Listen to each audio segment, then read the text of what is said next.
All right, I just finished watching, I guess, a BBC documentary that I watched on CBC Gem called The House of Maxwell. And it's all about Ghislaine Maxwell. That's two videos in a row on the subject.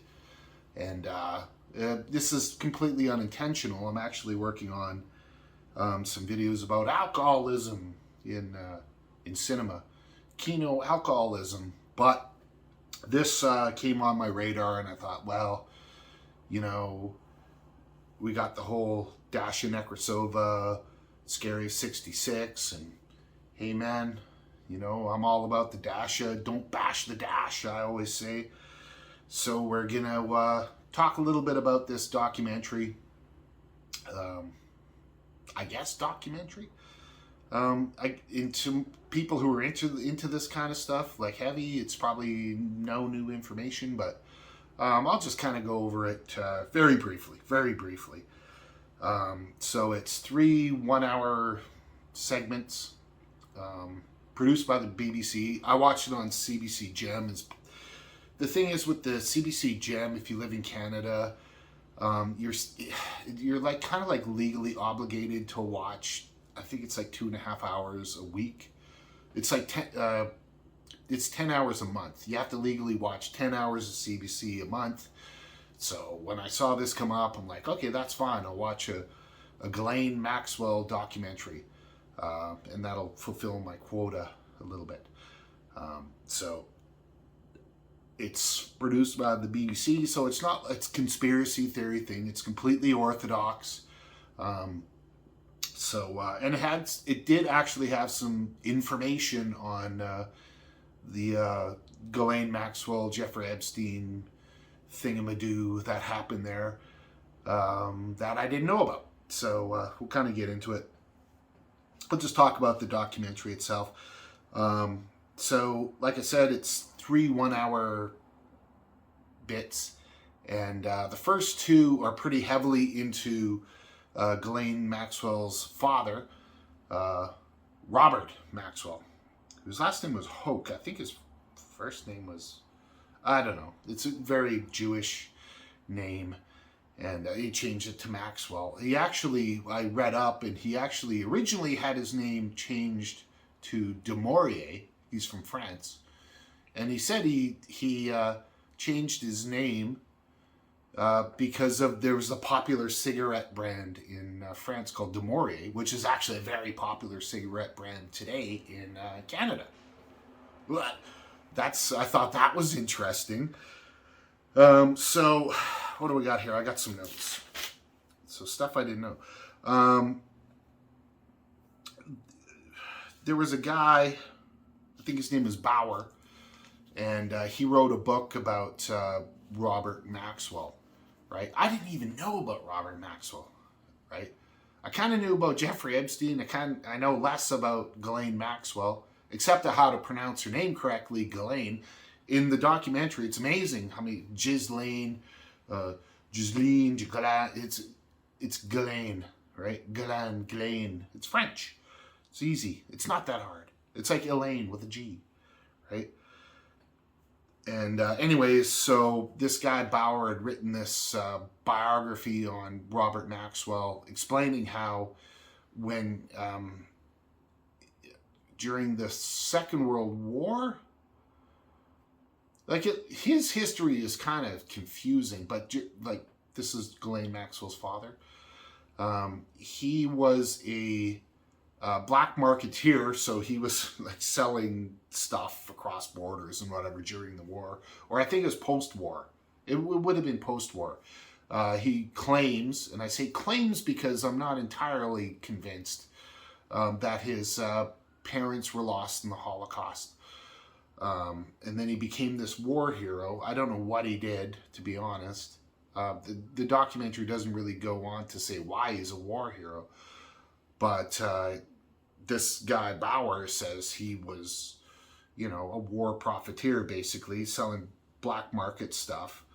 And then later became a KGB agent, and then later became an MI6 agent. So he was a double agent and had leveraged his sort of whatever information that he had on people, I suppose, into starting his first piece of the puzzle of his media empire.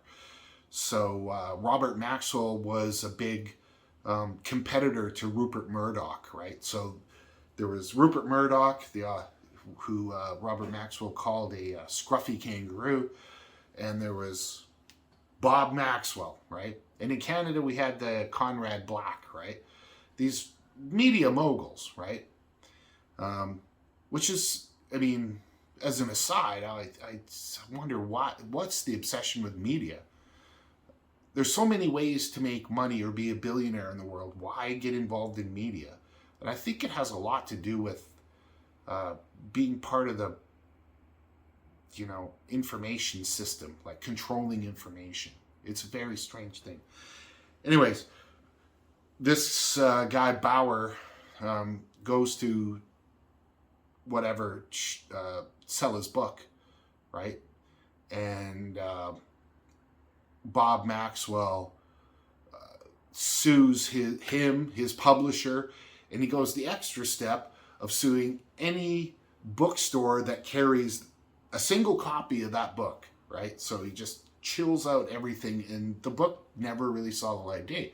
Could be available now, but I didn't really look into that. So, like I said, about 2/3 of this movie really, it's the Ghislaine Maxwell story is not that interesting, to be honest, right? The Ghislaine Maxwell story, this documentary is I'd say almost 2/3 about her dad, and the remaining third is divided between her and Jeffrey Epstein. So she's kind of a bit player, right? But I'll sort of wrap up my thoughts on that at the end of this. I want to keep this a quick video. Just go on my notes here. So Robert Maxwell turned out what he was doing. So he built this media empire and did all the stuff and whatever. But he turns out he was completely taking money from his company, right? I want to say extortion. What's the word for that? Embezzling. So he's embezzling money he bought the Daily Mirror, so he's embezzling money from the Daily Mirror to pay for all this other things that he did. And he ended up raiding the pension fund to pay for all. So it's this kind of scheme that's going on, right? And just when it's all coming to light that it's, that he's going to be exposed, he disappears off his yacht in Gran Canaria, right?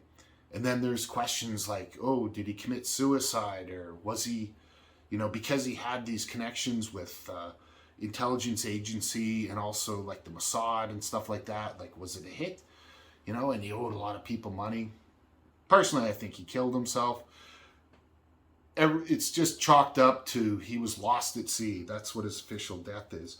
But, and this is where Ghislaine comes into it, the weird thing is, and this is just somebody said this, is when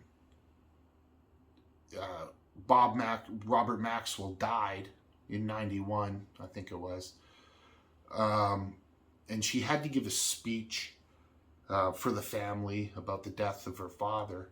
She was the one who did it. There was all this paperwork in these files or whatever on Jeffrey Epstein, right? Who at the time was a financial manager or whatever, who was very good at hiding assets. Apparently that's sort of what his thing was back then. And she had ordered that all these, files connecting her dad to Jeffrey Epstein be burned, right? They were actually on the boat when he vanished. He killed himself. Sort of which is weird, but I mean, that's just a couple people sort of, claim, it's not really proven. It's conspiracy stuff, I'll leave that stuff up to Dasha. But I think one of the other strange things is, so The family never said it was suicide, but they never said it was a hit or anything like that. And basically said, we'll never know, right? But Robert Maxwell, Bob as I call him, was buried in the Mount of Olives in Israel, which is like that's like the highest ranking sort of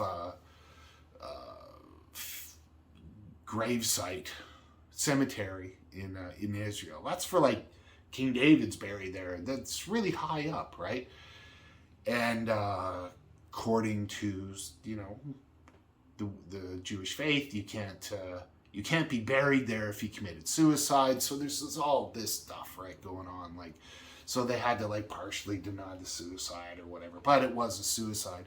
And to kind of hammer the point home of what a dick this Bob Maxwell guy really was, right? There are two things. One coming from Ghislaine herself, who said that it's sort of the Warren Buffett, I think, said similar things. Like, he left no money to his kids, right?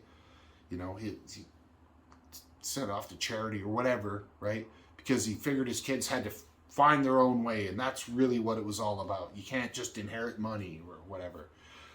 I don't know how much of that is true.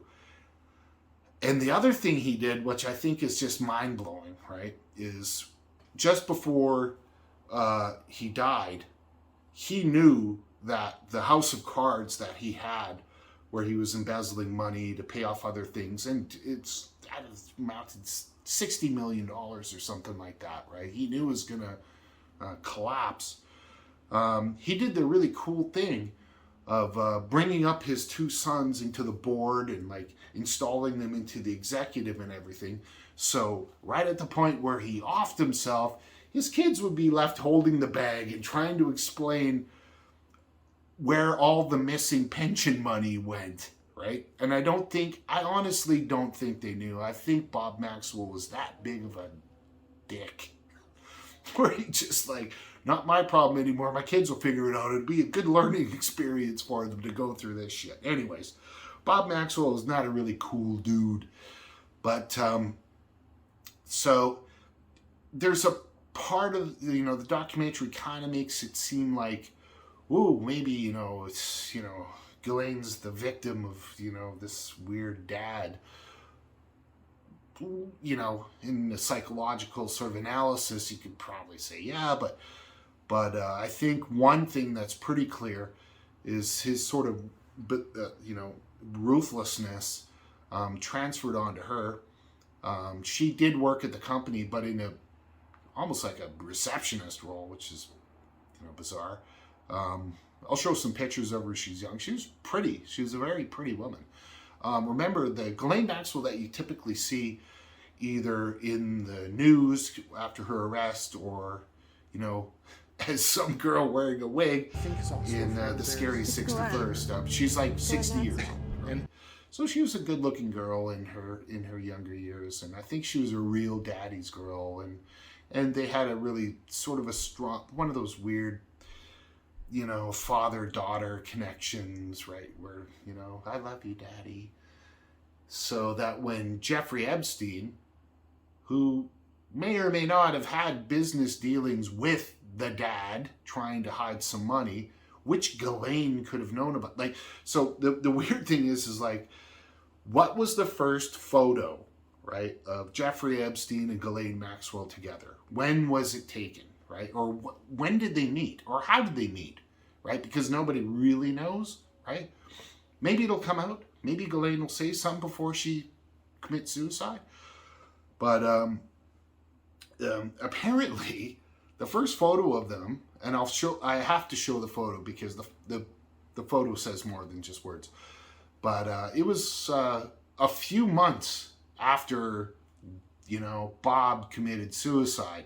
And if you look in the face of Ghislaine, she really has she looks like she absolutely adores Jeffrey Epstein, right?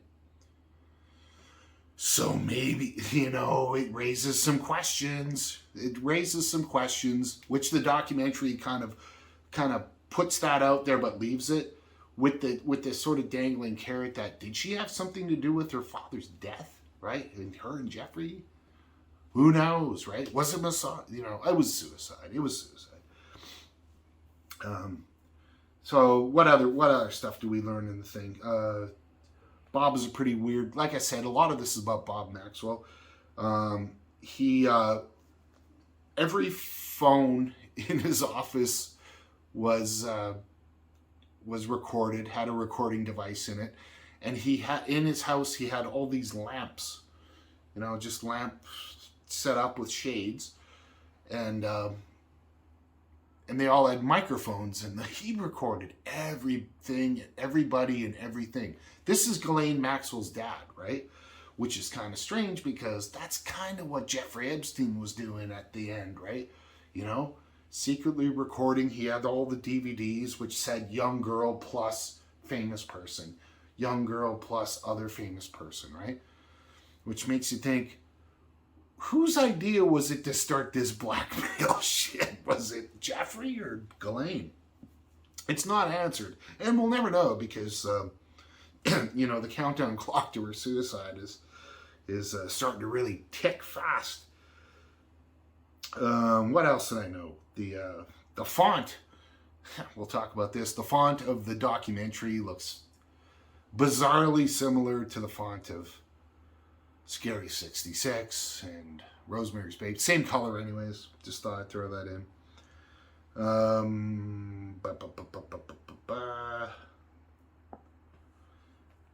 Here's a photo of Ghislaine with the Queen Victoria with Queen Elizabeth. Okay, covered all that. So now we're on to episode 2 of the documentary. Yeah, shredding of Epstein records from the boat. Oh, there's a Jeffrey Epstein song. So there's a guy who was after, I guess, when Jeffrey and Ghislaine first got married or whatever, somewhere in their New York apartment, which apparently is $77 million, and appears in Scary 61st. Some guy was hired to write a song for Jeffrey Epstein's, I believe, his 40th birthday. So, I mean, he was 60-something when he got caught. So, I don't know, like it was a while ago, in the 2000s. And I'll play that. It's weird. I'll do that now. And there's that. Episode 3 opens up with a guy named Kevin Reynolds, who's a former NYPD cop and Jeffrey Epstein's personal masseur. Okay?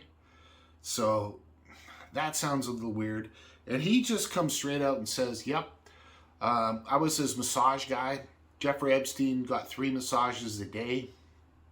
And then at some point, he was teaching underage girls how to massage Jeffrey Epstein. So, not only was Epstein... This documentary is about Ghislaine Maxwell, by the way, but it's focused on... She's such a bit player. Anyways, so this dude realized, like, hey, man, I'm training underage girls to give you a massage and all this stuff, and he stopped being the masseur or whatever. Very weird, right? And to be honest, like, I'm not a big, you know, Epstein conspiracy. Oh, it's not even a conspiracy. Epstein guy or whatever, right? I don't find it that, you know, out there that this happens.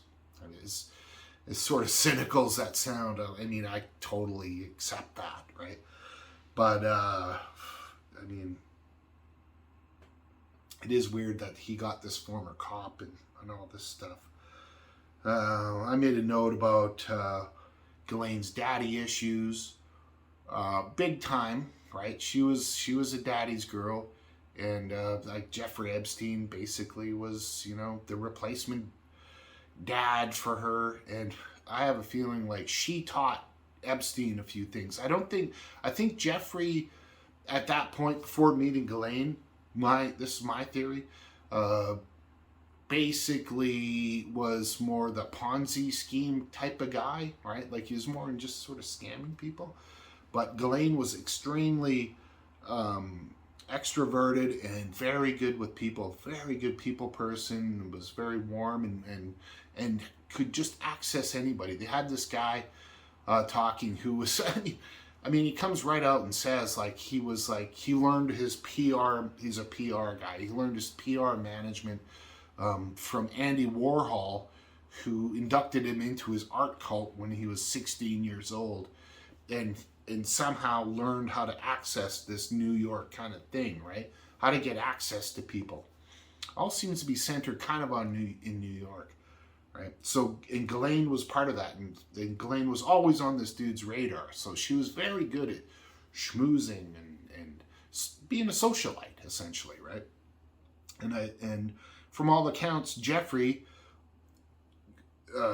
complete and utter pervert that he was kind of introverted. Surprise, surprise. Maybe, in another world, whatever. I don't want to go into this weird speculation, but I think Jeffrey was kind of the weird, the creepy, weirdo, quiet guy, and Ghislaine was the out there, setting shit up, right?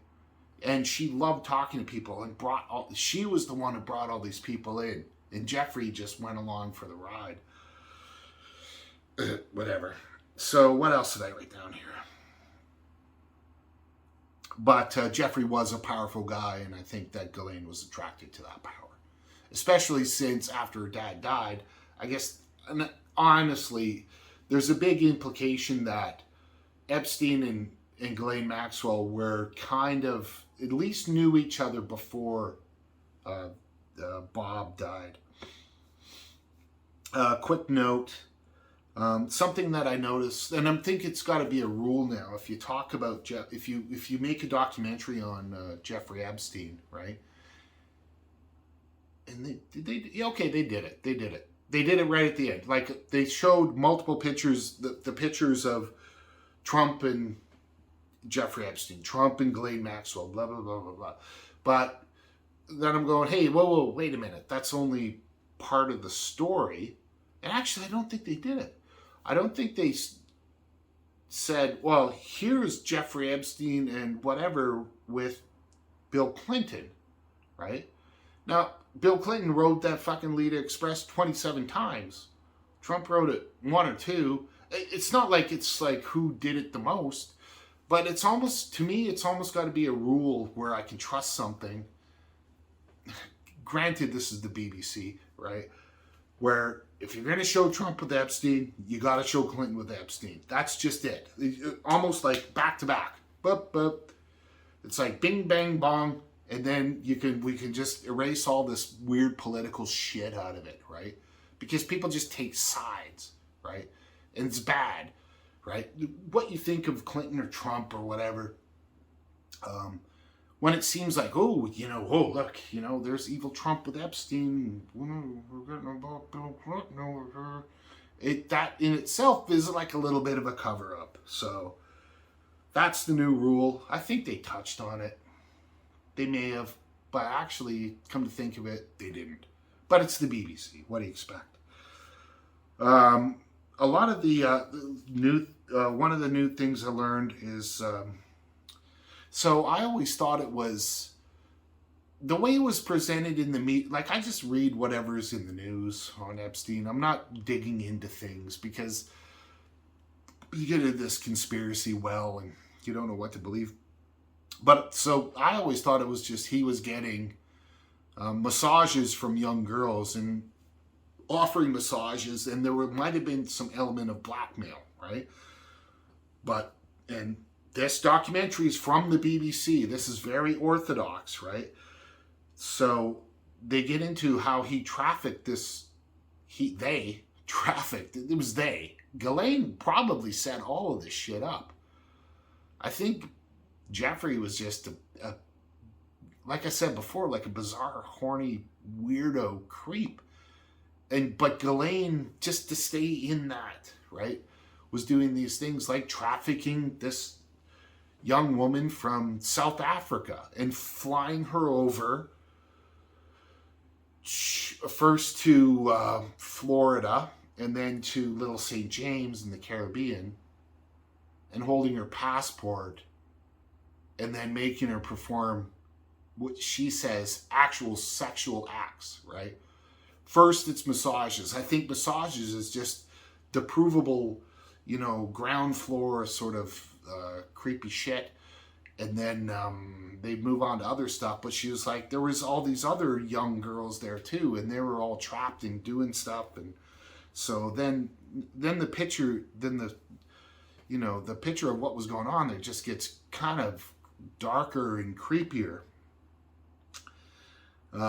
After listening to what she said, which then I was like, oh, Jesus Christ. So, they're flying girls from other countries. You're trapped. You're fucked, right? Literally. I mean, there's no getting out of that. So I actually didn't realize that, right? And she says when she was in Little St. James, she was put up in this, she had a disposable camera. And she took some photos of the little sort of cabana that she was staying in. And, she said, there was this weird art on the walls. And, there was these naked pictures of Ghislaine Maxwell, which is in the documentary if you're, whatever. But I'm not going to show them. But also this other very creepy painting, which is ruined by her flash, of a walrus having sex with a mermaid, which looks like it was drawn by a 15-year-old. It's all kind of like, the way they pull in art into all this stuff just kind of really creeps me out. So there's that. I have a note here that after all of this, the Maxwell family kind of stuck together. When Ghislaine was arrested last year or the year before or whatever, she was 59 years old at the time of her arrest. Her one brother came out and spoke on her behalf, but not to say she's innocent, but to say that her treatment in jail has not been great. So, I mean, that's kind of the minimum thing I guess a family member could say. What else? Then I kind of made some mental notes after watching. So one of the things was Epstein's involvement in intelligence with KGB, MI6. Not Epstein. Sorry. Epstein's involvement in intelligence and how he is sort of associated with Khashoggi and maybe some arms transfers and stuff.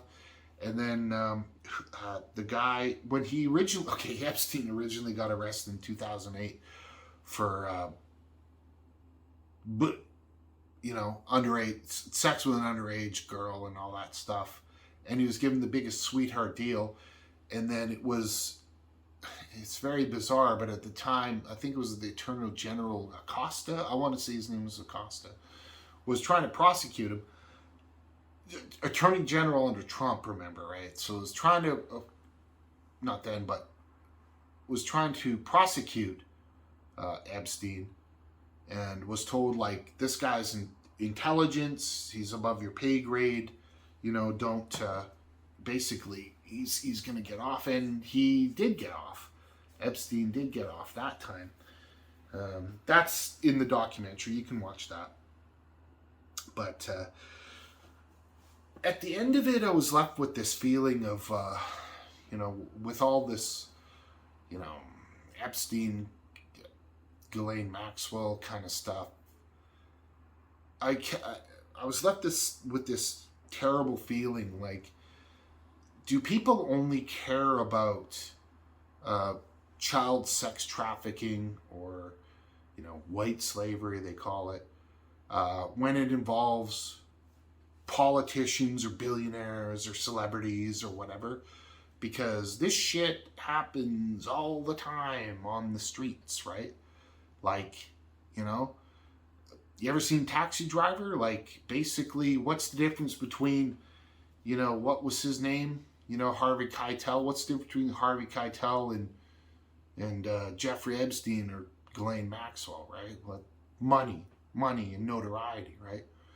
But they're both doing the same thing, maybe for different reasons, but they're both doing the same thing. They're taking advantage of children, girls, and for sexual things in order to whatever, maybe for money or maybe just for, blackmail or whatever.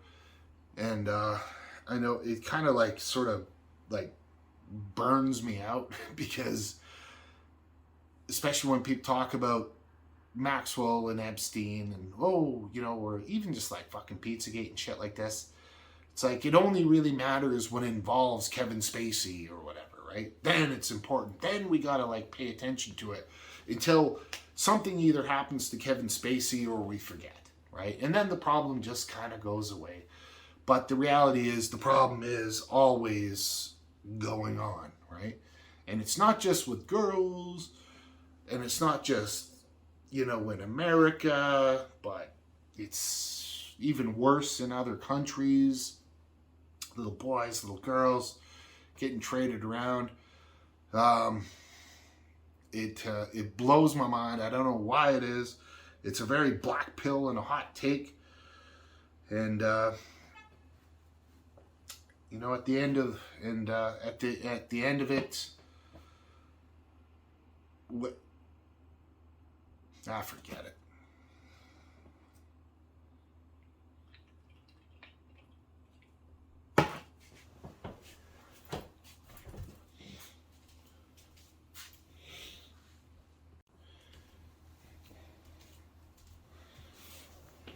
Oh yeah, I remember what I wanted to say. Peter Nygaard, Canadian fashion thing, mogul, right? Is probably worse than Jeffrey Epstein. It's unbelievable. So, I don't really want to shout out a channel, but Danknet did a pretty good video on Peter Nygaard. He may have pulled it down. I'm not really sure, but yeah. So Epstein was getting a lot of his girls. There's so many, right? From some French modeling agency. So modeling agencies and all this, child, whatever, acting representatives and agents and stuff. The whole thing is creepy. I think that's what I wanted to say, and I don't know. No more Jeffrey Epstein videos after this. I can't do it anymore. I can't stay in that headspace, so we'll get on to some lighter topic in the next one, which is going to be a series about alcoholism in films. All right? So cheer up. Thank you.